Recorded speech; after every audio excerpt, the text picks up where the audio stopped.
चलिए जी दुकान खोलते हैं, यानी कि क्लास को शुरू करते हैं। और आज की क्लास में मैं आपको क्लास 12 का बिजनेस स्टडीज का chapter number 3 business environment continue कराने वाला हूं। ये चैप्टर बच्चों इस कगार पर आ गया है, इस स्टेज पर आ गया है कि अब आपको हमारे प्यारे भारत के बारे में, यानी कि जो हमारी कंट्री है इंडिया, उसके बारे में कुछ ना कुछ जानना जरूरी है। तभी ये चैप्टर आपको आगे से आगे अच्छे से समझ में आएगा। और जब ये चैप्टर धीरे धीरे आगे बढ़ेगा, हो सकता है आपको थोड़ा बहुत बुरा लगे, थोड़ा विचलित से हो जाए कि ऐसा क्यों हो रहा था। और फिर इतना भी बता दूं, जैसे जैसे धीरे धीरे चैप्टर आगे बढ़ेगा तो आपको अच्छा भी फील होने लगेगा और प्राउड भी फील होगा। ठीक है जी। तो भारत को समझने के लिए मैंने भारत के दो पार्ट करे हैं। पहला पार्ट यह है कि भारत 1991 से पहला कैसा था, क्या पॉलिसी थी और क्या क्या भारत में अवेलेबल था। और वहीं 1991 से लेके आज तक भारत ने क्या क्या अर्जित करा, उसके बारे में भी थोड़ा बहुत हम चर्चा करेंगे। ठीक है जी। तो इंडिया के बारे में बात करते हैं। 1991 तक या 1991 से पहले भारत में सिर्फ दो प्रकार की गाड़ियां चलती थी। जो कार है, गाड़ियां हैं, वो दो प्रकार की हुआ करती थी, एक एम्बेसडर और एक फिएट। और आज की बात करें, कौन सी गाड़ी ऐसी है जो भारत में अवेलेबल नहीं। आप खुद सोचिए, स्कोडा है, बीएमडब्ल्यू है, मर्सिडीज है, महिंद्रा, टाटा है, सभी प्रकार की गाड़ियां भारत में अवेलेबल हो चुकी है। ठीक है जी। पहले सिर्फ और सिर्फ लैंडलाइन फोन हुआ करते थे, और वो भी रेयर हुआ करते थे। ऐसा नहीं है कि सभी के घरों में हुआ करते थे, बहुत रेयर लैंडलाइन फोन घर में अवेलेबल हुआ करते थे। और आज के दौर में स्मार्टफोन है, मोबाइल फोन है, लैंडलाइन फोन है, हर प्रकार का फोन अवेलेबल है। ठीक है जी। पहले सिर्फ और सिर्फ एक चैनल हुआ करता था टीवी पे, उसका नाम था दूरदर्शन, और वो भी 24 घंटे नहीं आता था। और आज के समय हजारों चैनल हैं आपके पास, ओटीटी प्लेटफॉर्म्स भी हैं। आपको अगर आपको एंटरटेनमेंट लेना है तो आप हजारों चैनलों में से कोई भी चैनल देखकर एंटरटेनमेंट ले सकते हैं। ठीक है जी। पहले सिर्फ और सिर्फ गवर्नमेंट जॉब हुआ करती थी, यानी कि सरकारी नौकरियां हुआ करती थी। और आज के दौर में गवर्नमेंट जॉब भी है, प्राइवेट जॉब्स भी है। ठीक है जी। पहले की जो इकोनॉमी थी भारत की, उसको क्लोज्ड इकोनॉमी कहा जाता था, यानी कि बंद इकोनॉमी है। यानी कि सिर्फ और सिर्फ डोमेस्टिक कंपनी ही वहां पर व्यापार कर सकती थी, बाहर से यानी कि कोई फॉरेन कंपनी आकर यहां पर व्यापार नहीं कर सकती थी। ठीक है जी। थोड़ा आगे बढ़ाते हैं चैप्टर को। 1991 में एक दौर ऐसा आया, तब भारत ने कर्जा यानी कि लोन इतना ले लिया था कि भारत के पास लोन लौटाने के लिए, कर्जा लौटाने के लिए डॉलर यानी कि फॉरेन रिजर्व अवेलेबल नहीं थे। सिर्फ इतना फॉरेन रिजर्व अवेलेबल था कि आने वाले 7 दिनों में हम परचेज कर सकते हैं। क्या? ऑयल को। सिर्फ आने वाले 7 दिनों का ही ऑयल हम परचेज कर सकते हैं। सिर्फ इतना फॉरेन रिजर्व भारत के पास बचा था। इसको इस तरीके से समझिए, आपके घर में आने वाले 7 दिनों में कितना राशन आएगा, उतना ही पैसा अवेलेबल है। 8वें दिन का पैसा नहीं है। सोचिए क्या कंडीशन होगी पूरे परिवार की। इसी प्रकार सोचिए, ये तो हमारे पूरे देश की कंडीशन हो गई थी कि सिर्फ और सिर्फ इतना पैसा अवेलेबल है हमारे पास कि हम आने वाले 7 दिनों का ही ऑयल परचेज कर सकते हैं। इतना फॉरेन रिजर्व यानी कि इतना डॉलर भारत के पास अवेलेबल था। उसी समय जो हमारे आरबीआई यानी कि रिजर्व बैंक ऑफ इंडिया के गवर्नर थे, उन्होंने एक ऑप्शन दिया कि हम क्या कर सकते हैं। सरकार को ऑप्शन दिया कि हम अपना गोल्ड जो है वर्ल्ड बैंक में गिरवी रखवा देते हैं और हमको पैसा मिल जाएगा, यानी कि हमको डॉलर मिल जाएगा, और फिर हम लोन की पेमेंट कर देंगे। दूसरा ऑप्शन यह था कि हम आईएमएफ से लोन ले लें, यानी कि इंटरनेशनल मॉनेटरी फंड से हम लोन ले लें, और फिर यानी कि लोन ले लें और फिर जो हमको लोन की पेमेंट करनी है उसकी पेमेंट कर दें। यानी कि एक लोन लिया हमने दूसरे लोन की पेमेंट करने के लिए। तो ये दो ऑप्शन हमारे पास थे। हमारे लिए ये इंपॉर्टेंट नहीं है अभी जानना कि क्या हमने गोल्ड को गिरवी रखा या आईएमएफ से लोन लिया। हमारे लिए जानना ये जरूरी है कि इस कंडीशन के कारण क्या थे कि हमारे पास सिर्फ 7 दिनों का पैसा बचा था। ये कंडीशन आखिर आई क्यों, इसके पीछे के रीजंस क्या हैं जी, वो जानना बहुत जरूरी है। सबसे पहला रीजन है लाइसेंस राज। भारत में लाइसेंस राज हुआ करता था, यानी कि अगर जैसे कि आप गाड़ी चलाने जाते हैं, स्कूटी बाइक ड्राइव करने जाते हैं, तो आपको पहले एक लाइसेंस लेना पड़ेगा, तभी आप सड़क पे गाड़ी चला सकते हैं, है ना। इसी प्रकार अगर आपको बिजनेस शुरू करना है तो आपको लाइसेंस लेने पड़ते हैं। आज के दौर में भी लेने पड़ते हैं, उस समय बहुत ज्यादा लाइसेंस लेने पड़ते थे। कभी कभी तो एक बिजनेस को चलाने के लिए 80 लाइसेंस लेने पड़ते थे, तब जाके आप बिजनेस चला सकते हैं। बिजनेस शुरू करना है तो लाइसेंस लेना है, बिजनेस को बढ़ाना है तो लाइसेंस लेना है, ब्रांच खोलनी है तो लाइसेंस लेना है। अगर एक प्रोडक्ट बना रहे हैं, दूसरा प्रोडक्ट कोई दूसरा अन्य प्रकार का आप प्रोडक्ट लॉन्च करना चाहते हैं तो अलग से आपको लाइसेंस लेना पड़ेगा। तो भांति भांति के आपको क्या करने पड़ते थे, लाइसेंस लेने पड़ते थे। तो इससे क्या होता है, बिजनेसमैन डिस्करेज होता है। वो नहीं चाहता कि यार छोड़, कौन इन पचड़ों में पड़े, कौन 80 लाइसेंस ले, हमें नहीं करना बिजनेस। ठीक है जी। दूसरा क्या कारण था? दूसरा कारण यह था कि आप कितना प्रोडक्शन करेंगे वो भी गवर्नमेंट डिसाइड करती थी। मान लो आपने लाइसेंस बनवा लिए, सारे सभी प्रकार के लाइसेंस बना लिए, बिजनेस शुरू कर भी लिया। मान लो आपने ये पेन बनाना शुरू कर दिया, अब ये पर डे या फिर पर मंथ कितने प्रोडक्शन आप करेंगे, यानी कि कितना पेन आप बना सकेंगे, ये भी कौन डिसाइड करता था? गवर्नमेंट डिसाइड करती थी। बिजनेस आपका है, आप डिसाइड नहीं करते थे, गवर्नमेंट डिसाइड करती थी कि आप कितना प्रोडक्शन करेंगे। और इस पेन की कीमत कितनी होगी, यानी कि प्राइस कितना होगा, ये भी गवर्नमेंट ही डिसाइड करेगी। बिजनेस आपका है, आप डिसाइड नहीं करेंगे कि आप कितने रुपए में प्रोडक्ट बेचेंगे, ये गवर्नमेंट डिसाइड करती थी।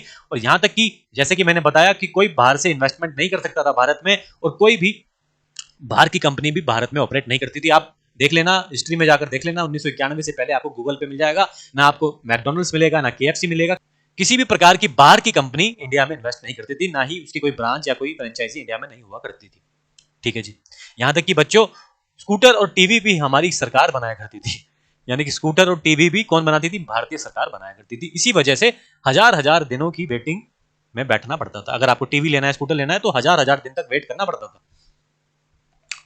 खुद सोचिए, अगर ये सारे कारण होंगे तो कोई इंसान बिजनेस करना चाहेगा? बिजनेस को एनकरेजमेंट मिलेगा? बिल्कुल नहीं मिलेगा। कोई नहीं चाहेगा कि कौन इतने लाइसेंस ले, उसके बाद गवर्नमेंट डिसाइड करेगी कि कितना प्रोडक्शन करना है, कितने रुपए में बेचना है। तो इससे क्या होता है? बिजनेस को एनकरेजमेंट नहीं मिलता है। तो ये सारे रीजन थे जिससे क्या होगा? बिजनेस को एनकरेजमेंट नहीं मिलता था, प्रोत्साहन नहीं मिलता था भारत में बिजनेस करने के लिए।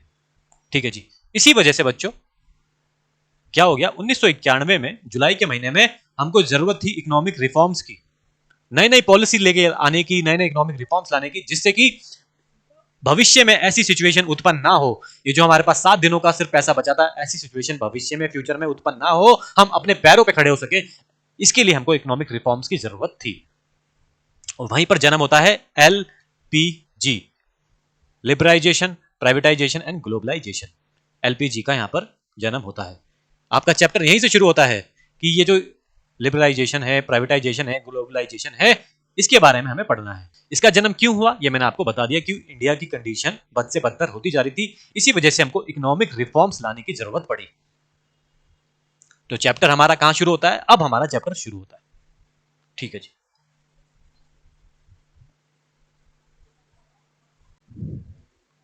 तो चलिए जी, अब चलते हैं कि भारत ने क्या क्या कदम उठाए ताकि भविष्य में ऐसी सिचुएशन दोबारा से ना आए। उसके लिए भारत ने क्या क्या कदम उठाए। ठीक है जी।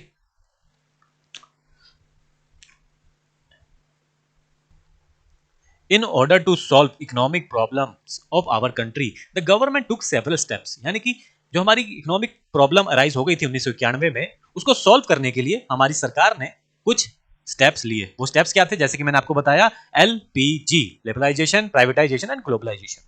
ठीक है जी। तो इनके बारे में हम चर्चा करेंगे कि लिबरलाइजेशन क्या है, प्राइवेटाइजेशन क्या है, ग्लोबलाइजेशन क्या है, ये तो हम जानेंगे ही। मगर ये जो हमने प्लान बनाए एलपीजी के, इसके बनाने का उद्देश्य क्या था? आखिर क्यों बनाए? ऑब्जेक्टिव्स क्या थे भारतीय सरकार के, वो हम जानेंगे। और ये बहुत ही इंपॉर्टेंट क्वेश्चन है, बार बार ये क्वेश्चन बोर्ड एग्जाम में पूछा जा चुका है। तो पहला ऑब्जेक्टिव था to initiate rapid economic growth. यानी कि जो हमारी देश की इकोनॉमी है उसको ग्रो करना, बढ़ाना। वो तब ग्रो होगी जब ज्यादा से ज्यादा बिजनेस होंगे हमारे देश में, ज्यादा से ज्यादा नौकरियां प्रोवाइड कराई जाएंगी, और बाहर की जो कंपनियां हैं उनको भी इन्वेस्ट करने का हमारे देश में क्या माहौल दिया जाएगा। ठीक है जी। इससे क्या होगा? जब हमारी इकोनॉमी ग्रो करने लगेगी तो स्टैंडर्ड ऑफ लिविंग भी, हमारे जो देश के वासी हैं उनका स्टैंडर्ड ऑफ लिविंग बढ़ने लगेगा। स्टैंडर्ड ऑफ लिविंग क्या होता है? जो आपकी गुजर बसर है, अगर आपकी जो नेसेसिटीज हैं जीवन को जीने की, जो जरूरतें हैं, अगर वो पूरी नहीं हो पा रही हैं तो आपका स्टैंडर्ड ऑफ लिविंग कम है, और अगर आपकी जरूरतें पूरी हो पा रही हैं तो आपका स्टैंडर्ड ऑफ लिविंग अच्छा है, बढ़ रहा है। ठीक है जी। तो ज्यादा से ज्यादा अगर इकोनॉमी हमारी ग्रो करेगी तो लोगों का स्टैंडर्ड ऑफ लिविंग भी बढ़ने लगता है, और जो अनएम्प्लॉयमेंट है, जो बेरोजगारी है, वो भी क्या होने लगती है? कम होने लगती है, क्योंकि ज्यादा से ज्यादा बिजनेस उत्पन्न हो रहे हैं। और जब बिजनेस उत्पन्न होते हैं तो देश में गरीबी भी क्या होती है? कम होना शुरू हो जाती है। ठीक है जी। अगला ऑब्जेक्टिव क्या है? वो है बिकम सेल्फ रिलायंट, यानी कि सेल्फ डिपेंडेंट होना। किसमें? इंडस्ट्री लगाना। यानी कि हमारे देश ने ये प्लान बनाया कि हम ऐसी इंडस्ट्रियां बनाएंगे, ऐसी कंपनीज बनाएंगे जो सेल्फ डिपेंडेंट हो, सेल्फ रिलायंट हो, किसी दूसरे के ऊपर डिपेंड ना करें। ठीक है ना? इंडस्ट्री का मतलब क्या होता है? मान लो कोई भी एक प्रोडक्ट है, सिमिलर प्रोडक्ट है, इसको बनाने के लिए अलग अलग कंपनी बनाएंगी, है ना? जरूरी थोड़ी कि सिर्फ एक ही कंपनी इस पेन को बना रही है, अलग अलग कंपनियां बनाती हैं। ऐसी मोबाइल फोन भी बनाने वाली इतनी सारी कंपनीज हैं, तो वो कंपनीज क्या है? एक इंडस्ट्री का नाम उसको दे दिया गया है। तो हम ऐसी इंडस्ट्रीज बनाएंगे जो सेल्फ डिपेंडेंट हो। ये हमारा गोल था, ये हमारा ऑब्जेक्टिव था। तीसरा ऑब्जेक्टिव था reduce inequalities of income and wealth.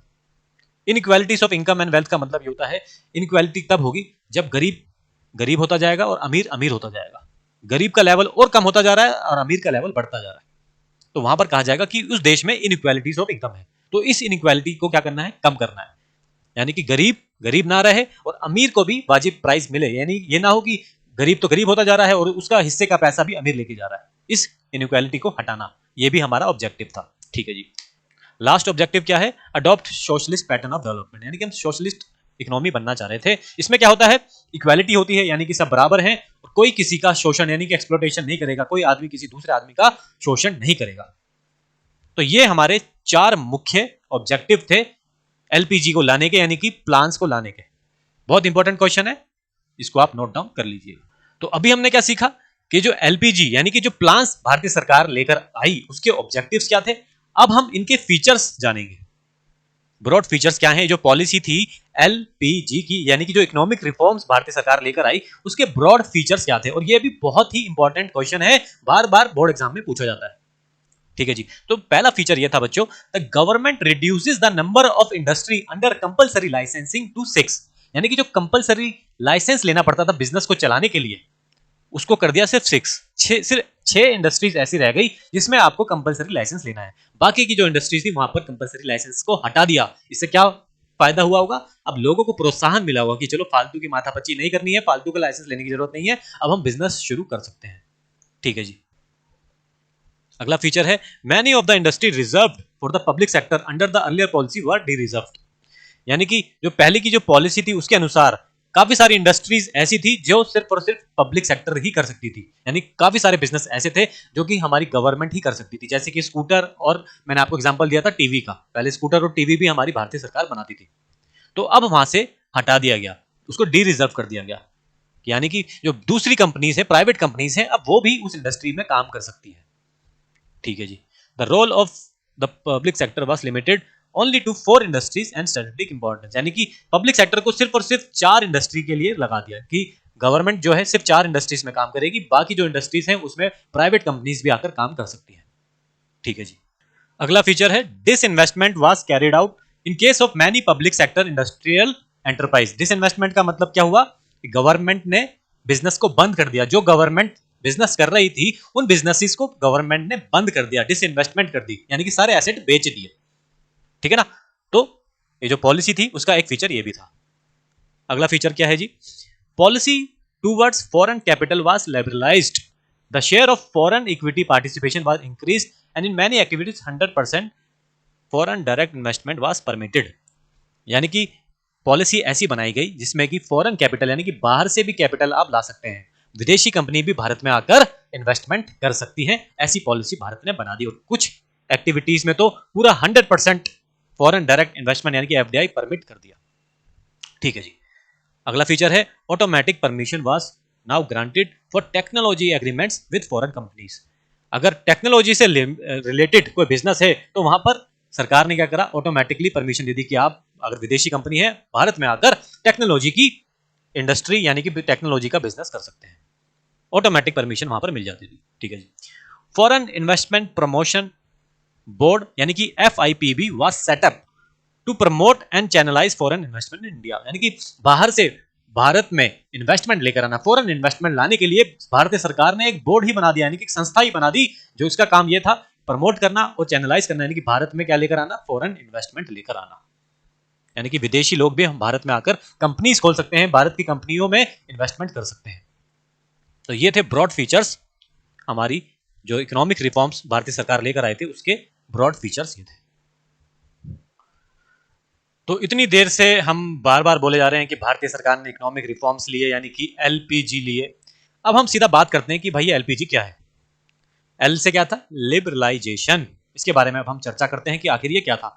देखो पहले लिबरलाइजेशन के बारे में आपको बता दूं, जैसे कि मैंने आपको थोड़ी देर पहले बताया था कि भारत में क्या था? लाइसेंसिंग राज था, यानी कि लाइसेंस लेना पड़ता था किसी भी बिजनेस को चलाने के लिए, और कई बार तो 80-80 लाइसेंस की भी जरूरत पड़ती थी। तो सोचो कितना करप्शन हुआ जाता होगा जब एक एक लाइसेंस को लेने की जरूरत पड़ती होगी। तो भारतीय सरकार ने सबसे पहले क्या करा? लिबरलाइजेशन लेकर आया। इसका मतलब ये था कि जो रिस्ट्रिक्शन थी, जो आपको लेने पड़ते थे लाइसेंस बार बार, उसको कम कर दिया और कई केस में तो लाइसेंस हटा ही दिया।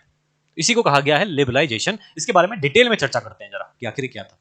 तो लिबरलाइजेशन के बारे में थोड़ी चर्चा करते हैं डिटेल में। Liberalisation, the economic reform that were introduced were aimed at liberalising the Indian business and industry from all the unnecessary controls and restrictions. Liberalisation का मतलब यह था कि जो भारतीय बिजनेस है उन पे से अननेसेसरली जो फालतू के कंट्रोल हैं, जो रिस्ट्रिक्शन है, उनको हटा देना। इसका डायरेक्ट मतलब यह था, इसका सिग्नल यही था कि जो लाइसेंसिंग राज था इसको हटा देना, ये जो फालतू के लाइसेंस लेने पड़ते थे 80-80 लाइसेंस, या तो उनको कम कर देना, और कई इंडस्ट्री में तो लाइसेंस हटा ही दी कि लाइसेंस लेने की जरूरत ही नहीं है। इसी को कहा गया है लिबरलाइजेशन। ठीक है जी।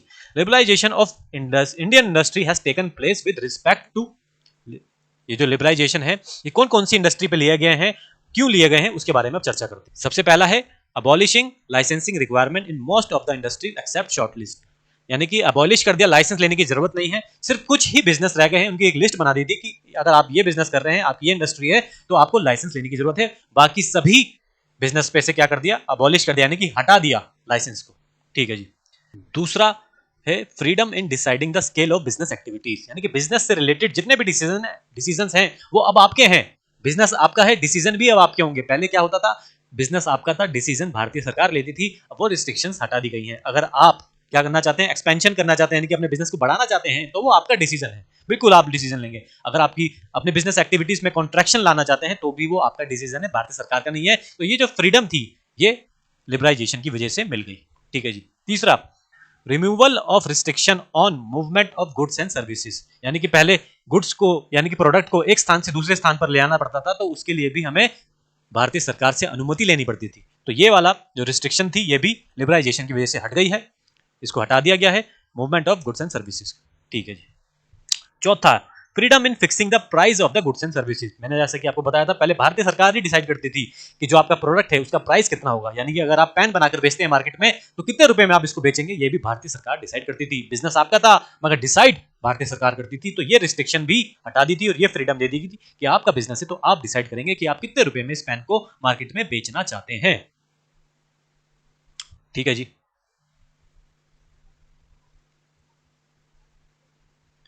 अगला पॉइंट है reduction in tax rates and lifting the unnecessary control over the economy. जो फालतू का कंट्रोल ले रखा था, फालतू की रिस्ट्रिक्शंस लगा रखी थी, हद से ज्यादा कंट्रोल कर रखा था कि ऐसा करेंगे ऐसा करेंगे, यहां तक कि जब मैं आपको बताया कि प्राइस भी आपके प्रोडक्ट का गवर्नमेंट डिसाइड करती थी। तो ये सारी रिस्ट्रिक्शन हटा दी गई और जो टैक्स था, बिजनेस के ऊपर टैक्स था, वो बहुत कम कर दिया था। पहले बहुत ज्यादा टैक्स देना पड़ता था और बाद में क्या करा, लिबरलाइजेशन की वजह से टैक्स के जो रेट हैं वो कम कर दिए गए। अगला पॉइंट है simplifying procedures for import and export. Import export करने का जो प्रोसीजर है उसको सिंप्लीफाई कर दिया, ताकि अगर आपको बाहर के देश से कोई सामान मंगाना है तो वो आसान कर दिया। अगर आपको बाहर के देश में अपना सामान बेचना है तो उसका प्रोसीजर जो है पहले बहुत मुश्किल हुआ करता था, उस प्रोसीजर को बहुत सिंप्लीफाई कर दिया, यानी कि बहुत आसान कर दिया। किसने? लिबरलाइजेशन की वजह से। ठीक है जी। लास्ट पॉइंट है making it easier to attract foreign capital and technology to India, यानी कि बाहर से कैपिटल लाना, यानी कि बाहर का इन्वेस्टमेंट, बाहर के जो लोग हैं वो भारत में क्या कर सकें, इन्वेस्टमेंट कर सकें, कैपिटल लगा सकें, उसके इजी कर दिया। और बाहर की जो टेक्नोलॉजी है इंडिया में लाना हो तो उसको भी, उसके प्रोसीजर को भी इजी कर दिया। ये सब किसकी वजह से हुआ? लिबरलाइजेशन की वजह से हुआ। अब हम पढ़ेंगे प्राइवेटाइजेशन के बारे में। पहले आपको एक हिंट दे देता हूं कि प्राइवेटाइजेशन क्या है। जैसे कि मैंने स्टार्टिंग में भी बताया था आपको कि भारत में सिर्फ दो प्रकार की गाड़ियां चलती थी, एम्बेसडर और फिएट, और यहां तक कि स्कूटर और टीवी भी भारतीय सरकार बनाकर बेचा करती थी, जिसकी वजह से काफी दिक्कतें आती थी। यानी कि हर जगह जाओ, किसी भी इंडस्ट्री में जाओ, हर प्रकार का प्रोडक्ट क्या है, भारतीय सरकार बना रही होती थी। यानी कि प्राइवेट सेक्टर का उसमें बिल्कुल भी इन्वॉल्वमेंट नहीं था। पब्लिक सेक्टर किसे कहा जाता है? जिस बिजनेस को सरकार करती है उसको कहा जाता है पब्लिक सेक्टर, और जिस बिजनेस को सरकार नहीं करती है, प्राइवेट लोग कर सकते हैं, नॉर्मल लोग कर सकते हैं, उसको प्राइवेट सेक्टर कहा जाता है। ठीक है जी। तो प्राइवेटाइजेशन का मतलब क्या हुआ? प्राइवेटाइजेशन का मतलब यह हुआ कि जो काम पब्लिक सेक्टर कर रही है, यानी कि गवर्नमेंट कर रही है, उसको या तो समाप्त कर देना, बंद कर देना, या फिर प्राइवेट सेक्टर को बेच देना। ठीक है ना? क्योंकि जो बिजनेस करना आता है ना, वो सरकार को बिजनेस करना नहीं आता है। किसको आता है? प्राइवेट सेक्टर को आता है। इसका एग्जांपल आप ऐसे ले सकते हैं, आप जाना किसी भी सरकारी बैंक में जाके देखना, उनका काम करने का तरीका देखना, और फिर किसी प्राइवेट बैंक में जाना, उनके काम को करने का तरीका देखना, आपको डिफरेंस समझ में अच्छे से आ जाएगा। ठीक है जी। तो पब्लिक सेक्टर का रोल कम कर देना और प्राइवेट सेक्टर का रोल बढ़ा देना, इसी को प्राइवेटाइजेशन कहा जाता है। ठीक है जी। जरा जल्दी से पढ़ लेते हैं। जो मैंने आपको बताया बिल्कुल वही है। इसमें लिखा हुआ the new set of economic reforms aimed at giving greater role to the private sector, यानी कि जो इकोनॉमिक रिफॉर्म्स लाए गए हैं उन्होंने क्या करा, एक बड़ा रोल दिया प्राइवेट सेक्टर को, और जो रोल था पब्लिक सेक्टर का उसको रिड्यूस कर दिया, यानी कि कम कर दिया। This was a reversal of development strategy pursued so far by the Indian planners, यानी कि ये रिवर्सल हो गया था। पहले क्या होता था, पब्लिक सेक्टर का रोल ज्यादा होता था, प्राइवेट का कम होता था। अब क्या कर दिया गया, प्राइवेट का रोल ज्यादा कर दिया है और पब्लिक का कम कर दिया गया है। ठीक है जी। To achieve this the government redefine the role of the public sector, इसके लिए क्या करा, 1991 में जो पॉलिसी लाए थे उसमें क्या करा, रीडिफाइन कर दिया रोल पब्लिक सेक्टर का। अब जो जितनी भी लॉस मेकिंग कंपनीज थी पब्लिक सेक्टर की या सिक एंटरप्राइजेस थी, यानी कि जिनका काम बिल्कुल डगामोल था, उसको क्या करा, पब्लिक सेक्टर ने बेच दिया, किसको, प्राइवेट सेक्टर को बेच दिया गया, क्योंकि प्राइवेट सेक्टर को काम कराना आता है अच्छे से। तो इसमें आप पढ़ लेना, बिल्कुल यही बातें लिखी गई हैं। प्राइवेटाइजेशन का मतलब है प्राइवेट सेक्टर को बेच देना। If there is a dilution of government ownership beyond 51%, it would be result in transfer of ownership and management of the enterprise to the private sector. यानी कि अगर किसी भी बिजनेस का 51% या उससे ज्यादा हिस्सा आपने बेच दिया है प्राइवेट सेक्टर को, तो यही बोला जाएगा कि वो प्राइवेट सेक्टर की कंपनी हो गई है। यानी कि 51% से ज्यादा हिस्सा अगर आपने बेच दिया है, ऑनरशिप का हिस्सा यानी कि शेयर बेच दिए हैं 51% से ज्यादा, तो उसको कहा जाएगा कि अब वो पब्लिक सेक्टर की बिजनेस नहीं रह गया है, वो प्राइवेट सेक्टर का बिजनेस हो गया है। तो इसी को प्राइवेटाइजेशन कहा जाता है।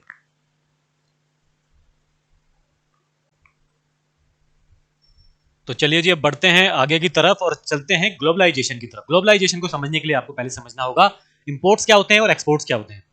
मान लो अगर आपको भारत में बाहर के देश से कोई सामान मंगाना है तो उसको इंपोर्ट कहा जाएगा। यानी कि आपने बाहर से सामान मंगाया, भारत में बाहर की कंट्री से सामान मंगाया भारत में, तो उसको क्या कहा जाएगा, इंपोर्ट।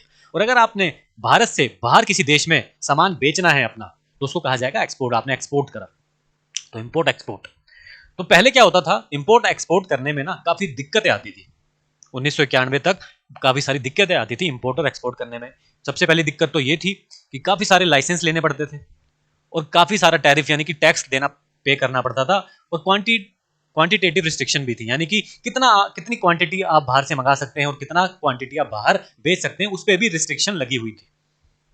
तो ग्लोबलाइजेशन 1991 में जब ग्लोबलाइजेशन आया, जो हमने रिफॉर्म लिया, इकोनॉमिक रिफॉर्म लिया ग्लोबलाइजेशन का, उससे क्या हुआ, इंपोर्ट और एक्सपोर्ट में काफी सिंप्लीफिकेशन हो गई, यानी कि काफी इजी हो गया इंपोर्ट करना और एक्सपोर्ट करना। तो ग्लोबलाइजेशन में इसी के बारे में चर्चा करी गई है। Globalisation means the integration of various economies of the world leading towards the emergence of the cohesive global economy. यानी कि ग्लोबल इकोनॉमी का मतलब हो गया कि सभी जो इकोनॉमीज हैं, अलग अलग देशों की इकोनॉमी है, उनको मिलाकर हम क्या बोल सकते हैं, ग्लोबल इकोनॉमी। कोहेसिव का मतलब जोड़ कर रखना। Till 1991 the government of India had followed a policy of strictly regulated imports in value and volume terms. These regulations were with respect to, यानी कि 1991 तक गवर्नमेंट ऑफ इंडिया ने एक स्ट्रिक्ट रेगुलेशन, एक स्ट्रिक्ट पॉलिसी लगा रखी थी import पर एंड एक्सपोर्ट पर। वो क्या थी, एक तो लाइसेंस लेने पड़ेंगे काफी सारे, टैरिफ पे करना पड़ेगा, यानी टैरिफ का मतलब है टैक्स पे करना पड़ेगा, और क्वांटिटेटिव रिस्ट्रिक्शन भी थी कि आप कितना सामान बाहर से मंगवा सकते हैं, यानी कितना सामान आप बाहर से इंपोर्ट करवा सकते हैं और कितना सामान आप बाहर एक्सपोर्ट कर सकते हैं। इन सब पे काफी सारी रिस्ट्रिक्शन थी। तो ग्लोबलाइजेशन की वजह से क्या हुआ, ये रिस्ट्रिक्शन बिल्कुल हटा दी गई। The new economic reform aimed at trade liberalisation were directed towards the import liberalisation. यानी कि इंपोर्ट में लिबराइजेशन आ गया और एक्सपोर्ट को प्रमोट करा कि ज्यादा से ज्यादा एक्सपोर्ट करें, export promotion through rationalisation of the tariff structure. यानी कि नया टैरिफ स्ट्रक्चर, नया टैक्स स्ट्रक्चर लेकर आया गया, नया रिफॉर्म्स लेकर आया गया, जिससे कि इंपोर्ट और एक्सपोर्ट में क्या हुआ, बहुत आसानी हो गया। इससे ये फायदा हुआ, जो कंट्री थी, country does not remain isolated from the rest of the world. जब आप बार बार इंपोर्ट एक्सपोर्ट करेंगे तो जो बाहर की दुनिया है उससे आप आइसोलेटेड यानी कि अलग थलग नहीं रह जाएंगे, आप बाहर की इकोनॉमी के साथ कंपीट करेंगे। तो ग्लोबलाइजेशन से हमको ये फायदे हुए। ठीक है जी, तो चलिए जी, क्लास को यहीं पे समाप्त करते हैं, फिनिश करते हैं। आपने यहां तक वीडियो देखा उसके लिए थैंक्स। मिलेंगे नेक्स्ट क्लास में।